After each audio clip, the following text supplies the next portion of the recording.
আসসালামু আলাইকুম দর্শক, আমি প্রতিযোগীদের বড় ছোট নির্ধারণ করে মানে আগা পিছাভাবে দিয়েছি, যাতে এখানে সমন্বয় করা হয়। কারণ আমি ছোটদেরকে আগে দিয়েছি, তাছাড়া একটু বড় তাকে একটু পাছনে দিয়েছি, আর একটু বড়কে আরও পিছনে দিয়েছি।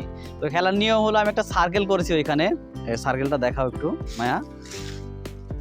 এই যে সেই সার্কেল, আমি 1 থেকে 3 বলার সাথে সাথে এই সার্কেলের মধ্যে আসতে হবে। যে সবচাইতে শেষে আসবে সে হবে আজকের এই খেলার মানে ডিসকুলি, প্রথম ডিসকুলি। 6 জন আছে, এই 6 জনের মধ্যে একজন বাদ পড়বে, সে দেখা যাক কে হয়। তো তোমরা প্রস্তুত? এবার শেষ।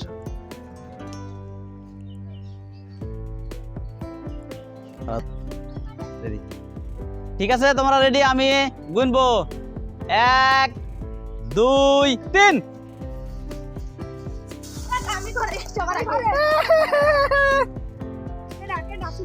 দাও, বাইরে থেকে লাভ নাই।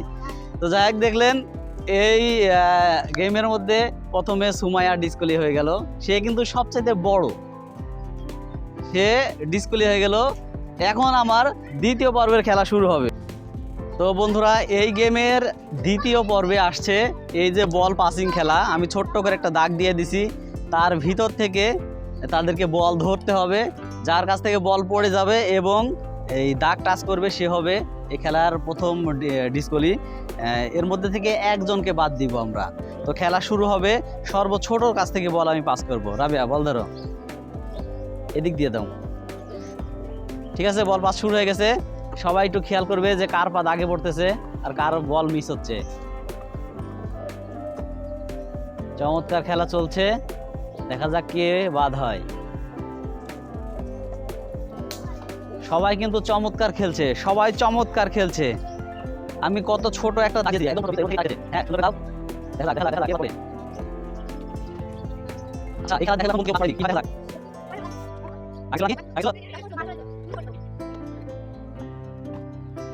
আচ্ছা, আমি দেখতে পাইনি। বাদ, রাবিয়া বাদ। খেলা শেষ হয়ে গেল, রাবিয়া বল ধরতে পারেনি, রাবিয়া বাদ। এখন ঠিক আছে, তোমরা যে জায়গাতে দাঁড়া আছো এখানেতে এই খেলাটাই হবে। তো এবার হবে আর একটু কঠিন, সেটা হবে 1 পায়ে দাঁড়িয়ে বল পাস। ঠিক আছে, রেডি? তো বন্ধুরা, আমাদের সেই খেলাই চালু থাকবে, কিন্তু এবার আগে ছিল 2 পায়ে দাঁড়িয়ে, কিন্তু এবার হবে 1 পায়ে দাঁড়িয়ে বল পাস। যার পা আর মাটিতে পড়বে বা বল পড়ে যাবে সে হবে ডিসকুলি। মারিয়া, পা চাড়ো এইভাবে। ঠিক আছে, এক পায়ে দাঁড়াও এবার। হ্যাঁ ঠিক আছে, দাগটা ভালো করে দিয়ে দাও তো, পানি দিয়ে। মারিয়া, তো এটা চমৎকার একটা খেলা ছিল। এখন তোমরা তোমাদের জন্য আর কি নতুন নিয়ম বের করব। এই নিয়মটা শেষ এখন। পা নামানো। এখন পা নামালে সমস্যা নাই।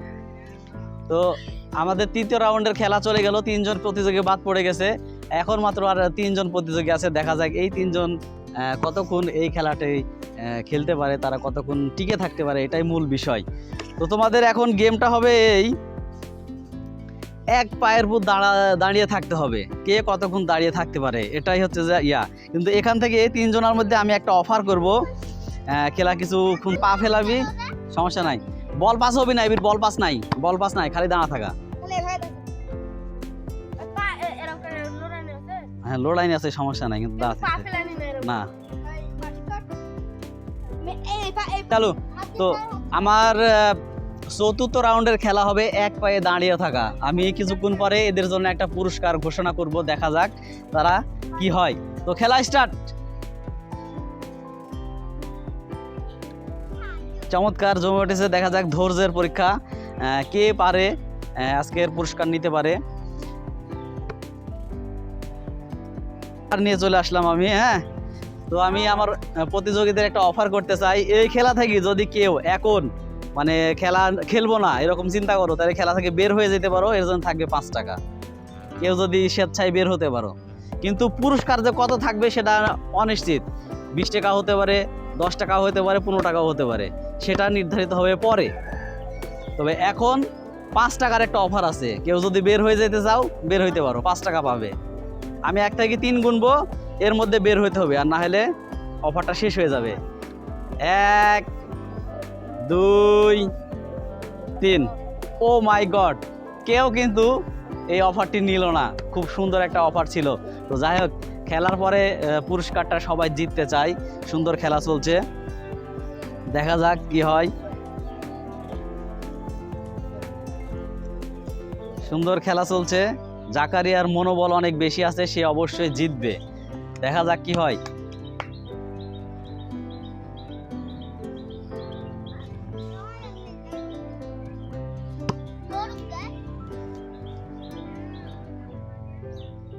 দেখা যাক টান টান উত্তেজনা, কে হয় কে হয়।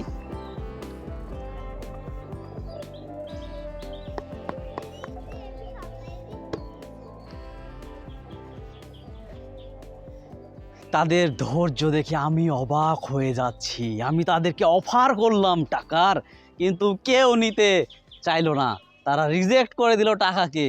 দেখা যাক কে হয় আজকের বিজয়ী।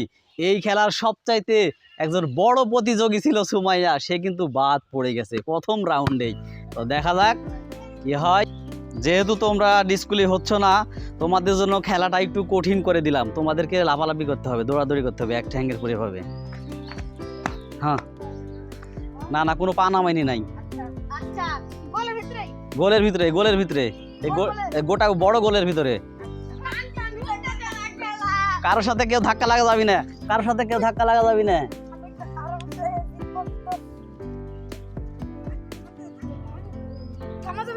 না, থামলেই বাদ, থামলেই বাদ, থামলেই বাদ হয়ে যাবি। চমৎকার খেলা চলছে। ও মাই গড, এদের ধৈর্য দেখে আমি অবাক হয়ে যাচ্ছি, এদের ধৈর্য দেখে আমি অবাক হয়ে যাচ্ছি।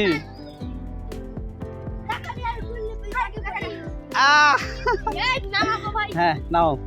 আমাদের জাকারিয়া শেষ পর্যন্ত হেরে গেল, কিছু করার নেই। আমি অফার করেছিলাম টাকা, সেটা যদি নিত তাও কিন্তু এই গেম থেকে কিছু একটা অর্জন করতে পারতো। যাই হোক, তার মনোবল বেশি ছিল, আমি তাকে স্যালুট জানাই। সে কিন্তু তার পূর্ণাঙ্গ শক্তি দিয়ে খেলেছে। তো আমাদের মধ্যে দুইজন প্রতিযোগী আছে, এদের মধ্যে একজনকে আমি বিজয়ী করব।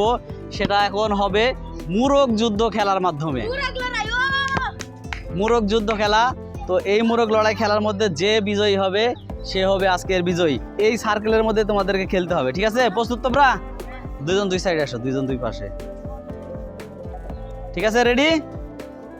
আমি 1 2 3 বলবো, তোমরা স্টার্ট করে দিবে। রেডি? 1 2, হাত বাঁধো। আমি 2 বলছি, হাত বাঁধো, হাত পিছনে। হ্যাঁ, এইভাবে এইভাবে। যার হাত ছুটে গেলেও কিন্তু বাদ। আর আরেকটা কথা, ঠ্যাং দিয়ে ঘুরতে মারা যাবে না, এইভাবে, ঠিক আছে?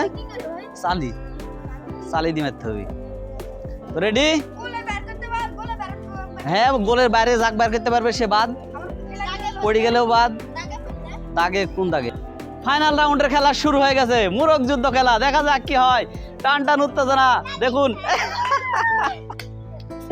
খেলার শুরুতেই আমাদের অয়ন, সে কিন্তু বাদ পড়ে গেল খেলা থেকে, আর জিতে গেল আমাদের রেজওয়ান।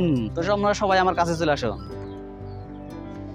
তো বন্ধুরা, এই খেলাটি আপনাদের কেমন লাগলো? আশা করছি ভালো লেগেছে। ফাইনাল রাউন্ডে এসে কিন্তু রেজওয়ান বিজয়ী হয়েছে। আজকের বিজয়ী হচ্ছে রেজওয়ান। তো রেজওয়ানের জন্য সবাই করতালি।